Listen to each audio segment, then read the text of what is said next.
यहाँ हेर्नुहोस् हाम्रो फ्यामिली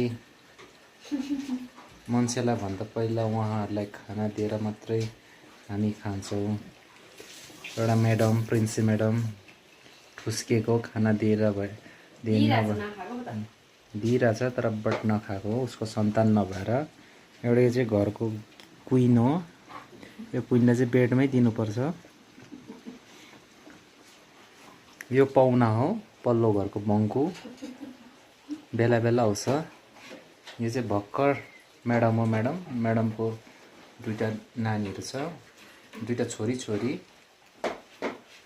यो चाहिँ हाम्रो म्याडमहरूको सबै खाना बनाउने कुकम्यान हो। उहाँ चाहिँ कुकम्यान, उहाँलाई सबैलाई खाना दिएर मात्र लास्टमा हामी खान्छौँ।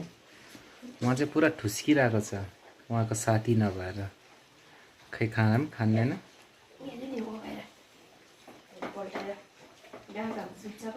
अब सुत्नु गएको उहाँ चाहिँ, उहाँ हाम्रो सबैभन्दा घर सदस्यको सबैभन्दा सानो छोरी, उहाँ अलिक ठुलो छोरी, उसको मम्मी।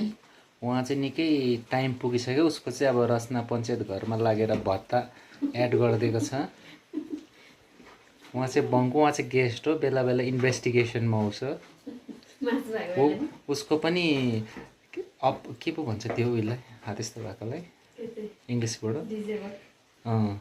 ऊ पनि अपाइस भत्ता, उहाँको नि खुट्टा अलिकति जवानीमा अलिअलि उहाँले पनि यताउता जाँदाखेरि भेटिएको रहेछ। उहाँ चाहिँ हाम्रो सबैभन्दा प्यारो, सबैभन्दा माया गर्ने प्रिन्सी हो, प्रिन्सी। उहाँ चाहिँ सिटमा बस्छ, ड्याडीको प्यारो। उहाँ चाहिँ हायर गरेको कुक हो त।